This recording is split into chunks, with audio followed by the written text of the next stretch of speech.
Hi folks, Kevin here. Well, today I thought I'd go over some of our cardboard and paper, all of those carbon-rich sources of materials from old uh, medical journals, veterinary journals, all of the files and paperwork that we save, all the mail leaflets, everything that you can imagine that's paper, with the exception of toilet paper, which goes down into the septic system.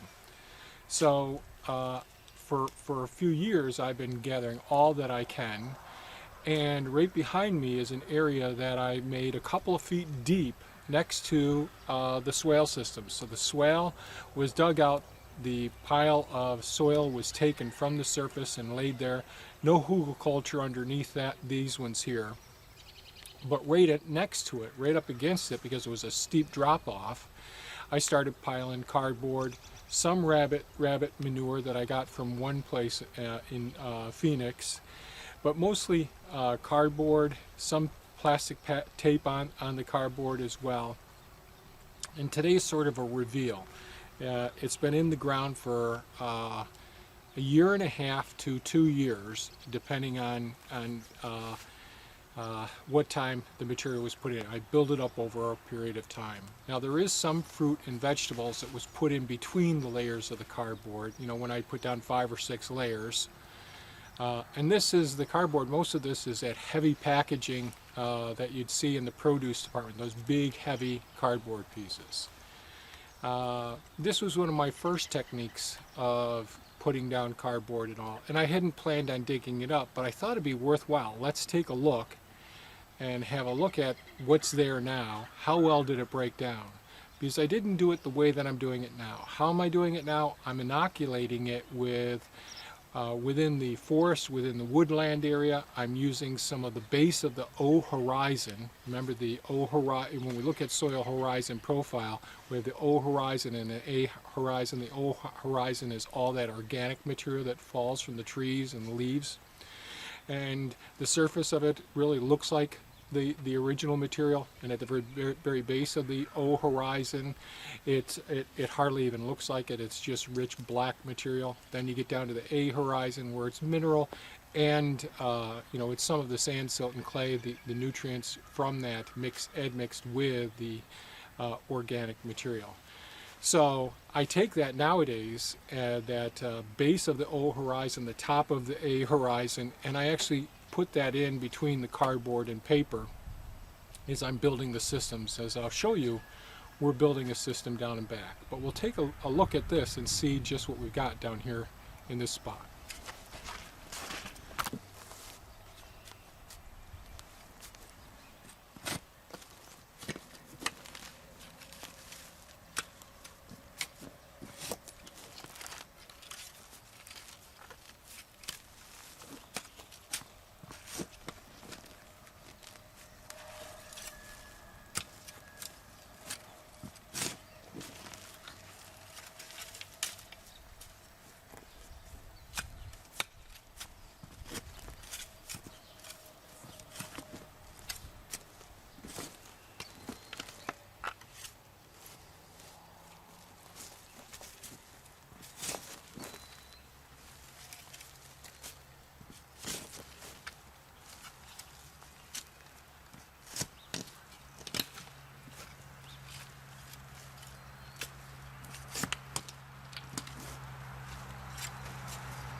We'll try a couple more spots since I don't see any here yet.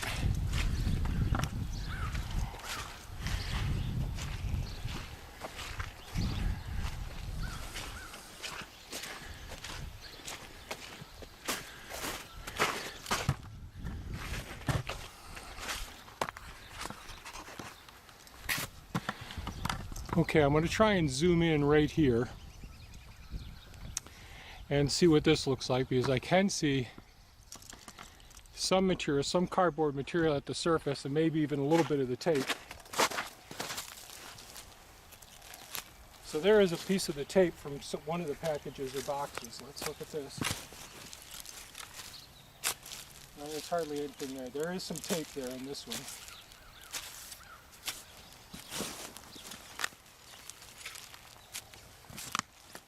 Lots of worms in here.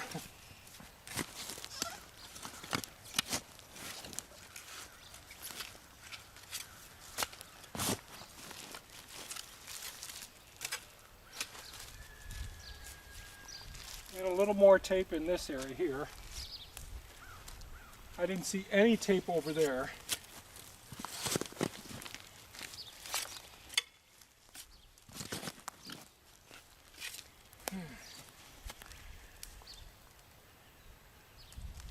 Trying to find the most representative spots.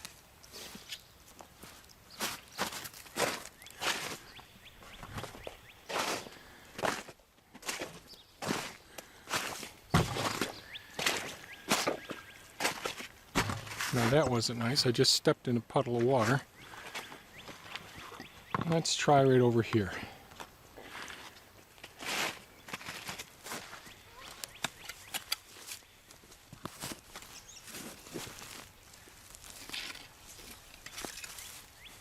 Worms shooting down in.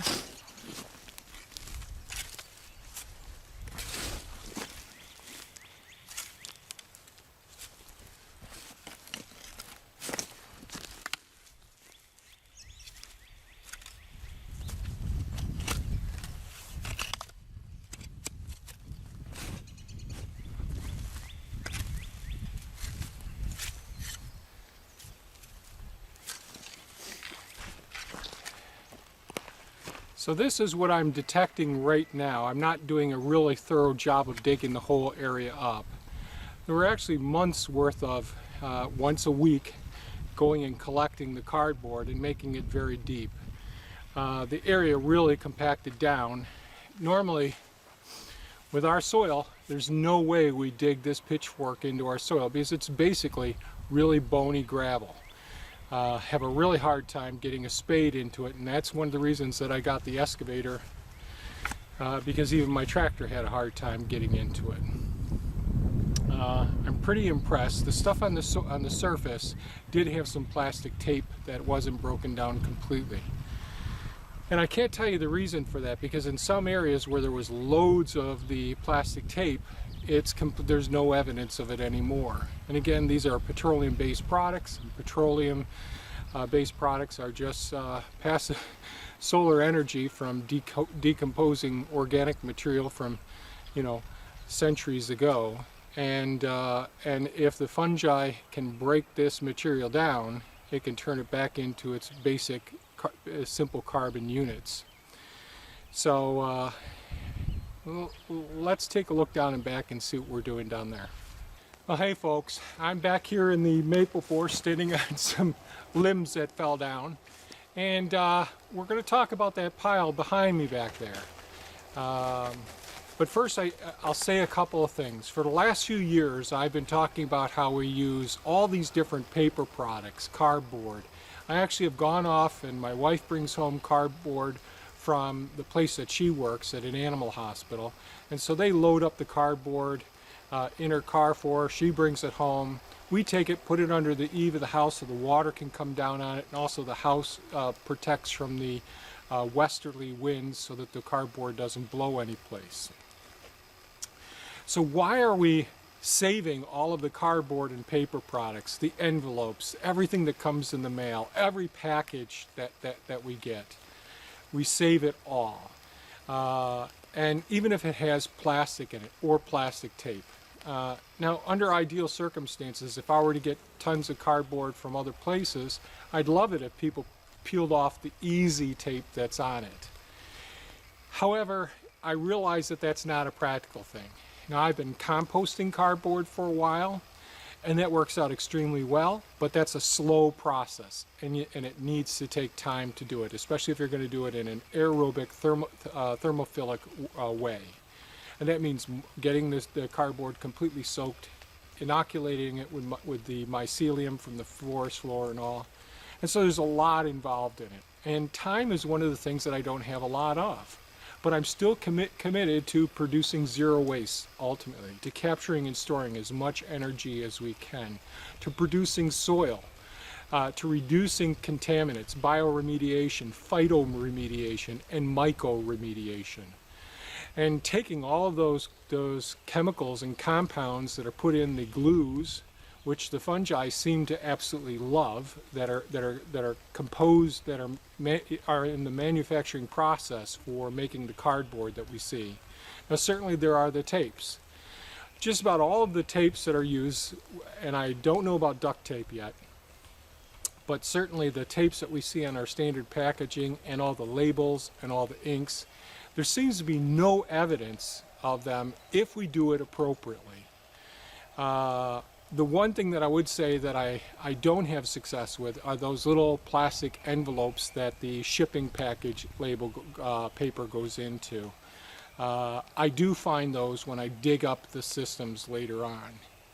Now, the pile behind us here, hey handsome, no. Hank's exploring those because there may be broken eggs or whatever mixed in with old egg cartons and all. So back in that pile is everything except for toilet paper. The toilet paper rolls are in the pile. Now, if they're large, decent cardboard boxes, right now I'm using those to patch the ponds, and I'm using them for some sheet mulching procedures as well. And I'll put a link. I'll put something either up here or up there to link to two different videos. One that's going to show the cardboard mulching that we did in our first food forest, and we did that around many of the fruit trees and some of the berry producing bushes. Then someone made a comment, you know, hey goofball, you should take the tape off at first, like everyone says to do. I'm about breaking rules and see, is it going to be something that can potentially even be beneficial? Can I have a mutualistic relationship with those microorganisms that are in my food forest areas and that feed them without them harming us in the food or the foods that we're harvesting for those systems? So that's a mutually beneficial relationship, a mutualism symbiotic relationship. That's what I'm always going for, where both parties benefit. So that's what I'm shooting for. So I know there's going to be a lot of people say, oh, you've got the dyes being used, you've got the all of these adhesives, they're petroleum-based and so on. And I do talk about that in another video that I'm going to link, talking about all of the things that are much more harmful, that cause more causes of illness, chronic illness, and death in the United States, far more than anything that's in the tapes or the glues that are there. They pose as much of a chance of harming you, much less of a chance of harming you as sugar. But they're certainly like incomplete combustion of products such as polycyclic aromatic hydrocarbons. Do a Google Scholar search on that. PAHs, polycyclic aromatic hydrocarbons. And that's in our air. And those get attached to all of the foliage on the leaves of our deciduous trees, and when they fall, the fungi break those down. We know that they're completely broken down. These carcinogens are transformed into beautiful organic material that builds very healthy soil. And so based on that, for several years now, I've been doing this work, trying to see how well things work. And I know that people who are very well known in permaculture have said, you know, that if you're doing sheet mulching, it's all going to be intact. Years later, it doesn't do anything beneficial. Well, I think there's the mechanism, the techniques that are being used in those circumstances are not appropriate. for their circumstances. It's not to say in the same place that someone like myself may come in and say, oh, the soil porosity is poor, therefore the moisture isn't getting to the cardboard, or there isn't enough fungal elements, it's bacterial dominated soil. You know, so we have to look at, you know, what the succession of the species that are in the area, what the level of compaction is, what the history is of what's there. Has fungicides been used in the area? There's a whole variety of things that potentially could be going wrong, and so you need to analyze it and troubleshoot and see potential reasons why the system failed for them. I do have some failures, but I readily admit them and I show them, just as I just did a couple of minutes ago with looking at some plastic tape. Now those were near the surface, but we're taking cardboard. Now this is 2 years worth of paper products and cardboard materials with tape on them, as you'll see, and we'll go over there and take a look in a moment. And what I'm going to do is, and I'll pan the camera around, but you may be able to see beyond Hank, handsome Hank the dog there, you'll see a lot of leaves from the forest floor. Now as you notice, those things start to disappear as the season goes on, because there's that huge mycelium network, the subsurface, the body of the fungus, not just the fruiting bodies that come to the surface, but the actual the network that's below the surface is taking all of that organic material, working from the bottom, from the O horizon, from the base of the O horizon, and that mycelium network will break that material down. And it's going to break down everything that's attached to those lipophilic materials that are on the surface of the leaves as well. And so we're going to take some of that leaf, I'm going to call it leaf duff, the base of the O horizon, where the O horizon, A horizon join together, and I'm going to inoculate some of that area. Now I purposely put it in the location. One, we're in a really high wind zone here, and as a result of being in the real high wind zone, stuff could get blown around pretty easily. That doesn't here because we're in a maple forest. We're just over 100 foot inside the forest. Even though there's no leaves out on it and there's no margin at the edge behind the camera that's going to break the wind, all of these vertical structures, all of these trees deflect the airflow, and that changes it by about 5 to 15 degrees, and that breaks the velocity of the wind from disrupting those materials as they sat there. I always like putting the materials out if I know there's going to be a snowfall or a rainfall beforehand, because I really want all these materials to get really nice and moist. Some of the glues that they use are water soluble and they start to break down. The rest of the glues that maintains a nice little structure and the mycelium work their way right into it. But what I'm ultimately going to do is take a couple of scoops of wood chips, probably in the next month, put it on top of it, and maybe put a tarp over it. But what else is different about where that location is? Well, there's a dip in the contour of the landscape. There's a slope that comes this way and a gradual slope that goes that way. So it's a natural water runoff that way. So I can try and maintain some moisture, at least in the base of it, and it'll wick up. And when I create a situation like that, what ends up happening is this stuff is gone within 2 years' time. There's no detection of it at all. And behind you, we'll go over to an area that I put wood chips on, because I actually made it as like a little roadway about 4 years ago. And there's no evidence of any cardboard or plastics there at all. So let me turn around, get the camera, we'll come in closer and take a look at this. So we do have eggs, and people will save their egg cartons for us, and you can see lots of them here. There will be plastics and tapes on everything. Oh, there's one of those packaging containers right there. There's stickers. There's all the inks involved in it. You can see underneath the leaves, these are what I got in before the leaves fell in the fall. And during the winter time, you could see all this stuff as well. Now, all the newspaper, we use all of that material. My wife actually brings that home. We use that for the bird cage. And so, of course, there will be some bird material droppings and food materials in there as well.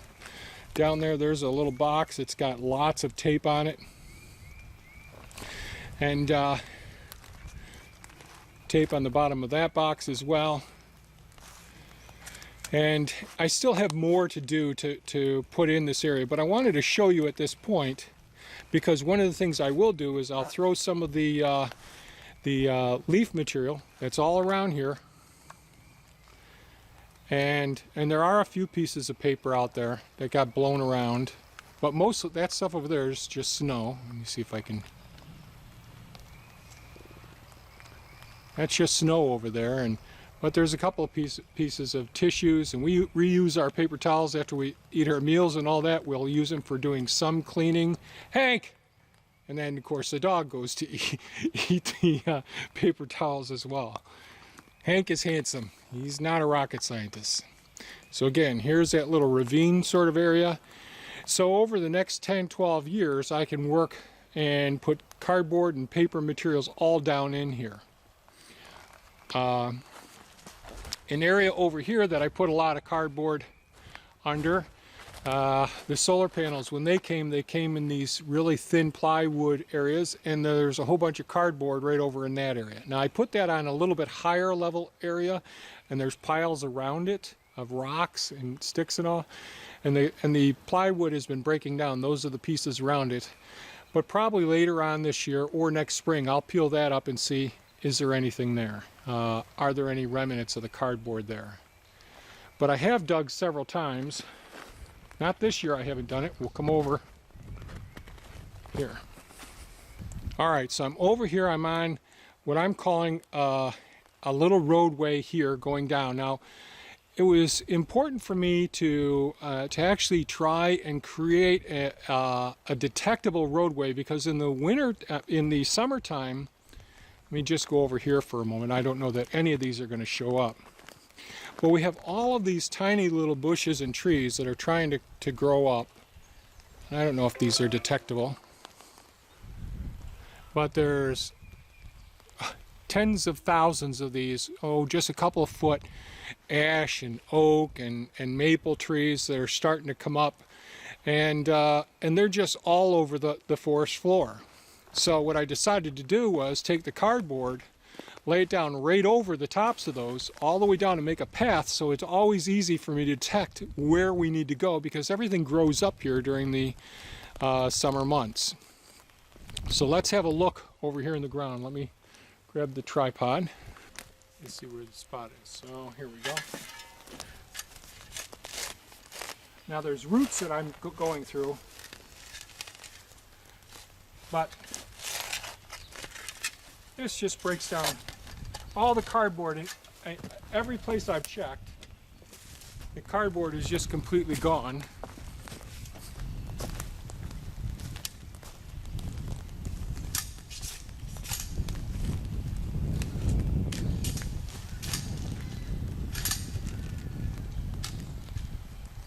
So what's the message that I'm trying to convey today? So many times I've met people who have been resistant to even consider taking and building soil with cardboard or their magazines, the envelopes, because they have the little plastic part, or the cardboard that has the tape on it. Because even all the videos show people peeling all the tape off, peeling all the labels off, saying don't use glossy magazine papers, don't use the envelopes, use the plastic on it, don't use any tape. The only thing I found so far that I'm having difficulty with is the shipping package container envelope. There's far worse things that are in some of our soil around here. Now, when I'm building a garden bed and composting it, I don't want that in there. But all the other areas that I'm mulching and building soil, well, that's important. And this is a beautiful organic material. All of these, whether it's the napkins, the old journals, magazines, whatever it is, all of these materials are organic in nature. They came from living things. They contain a high concentration of carbon, and the fungi are able to break these down. And they break down the tape too. They break down the glues in between the cardboard that are used to adhere the cardboard together. Yes, some of the glues are water soluble and they separate when we soak them with water. But there's a way to reduce our carbon footprint is what I'm trying to get at. We can use less energy by turning this stuff right into good soil. We're losing soil at a significant rate. We're putting more carbon into our atmosphere. The more that we can responsibly manage the carbon sources that we have come into our life and shoot for the ultimate goal of producing zero waste. I know that people would argue and say that's absolutely impossible, and you're probably right at this point. I'm not at zero waste. All of these materials in the forest floor around me from the windstorms, all of these branches and materials are excellent carbon sources. And instead of hauling them off or pruning our bushes and put them at the front of the road and have the municipality take care of them, well, that's a big concern. There's a lot of people nowadays going to their municipalities and getting some of these composted materials. A few years ago I discovered that, geez, there's so much mercury, and you can search Google Scholar for this, mercury and other heavy metal contaminants that are being found in some municipality compost and mulching products. And people are going and trying to frugally take those materials, bringing them home and probably putting them in their gardens. The heavy metals are something to be very concerned about because the microorganisms are not going to break those down. The best case we can do is phytoremediation, and they can chelate these, bind to these metals, and then they can be processed there afterwards. So there are ways of dealing with those issues, but one of the things is when we go to the municipality, what do we know the resources are? I'm in the Great Lakes area, and we have the Salmon River not too far from us, and there's quite a bit of fish waste, and that goes into the compost. Well, there's the mercury in the fish waste, and there's other metals as well. But I just wanted to show and share with you some of the resources that were probably thrown away. There goes another tree. Resources that we're probably throwing away, and that actually could be great inputs to our own soil building systems. And it doesn't require a lot of extra work. These are slow soil building systems that I'm doing here. I don't need wood mulch to put on top of it. You could take trimmings from various vegetation on your property, some of the perennial bushes and all that are pruned back. You can find somebody who has that, the sticks and all that fall down on it. Those things can be used to help break down all those paper products and build soil over there. So I hope this video was helpful to you folks. Please give me a thumbs up if you found it to be of value. If you're concerned about things and you do some research, please at least look for scholarly articles. Just don't give me someone else's blog post that says, oh, there's this, that, and the other thing in it. Give me the scientific name of what you're concerned about, and I'll do further research and address that in a future video. I'm happy to do that. But I just don't like hearing the same thing that someone on this blog says this is terrible, this is really scary and all. These are just the fear tactics that we have and that we all buy into, and I'm not going to be limited by those. I'm going to face my fears, deal with my failures, and accept my pains. That's how I grow. Well, thanks so much for watching, folks. Have a great day. Bye-bye now.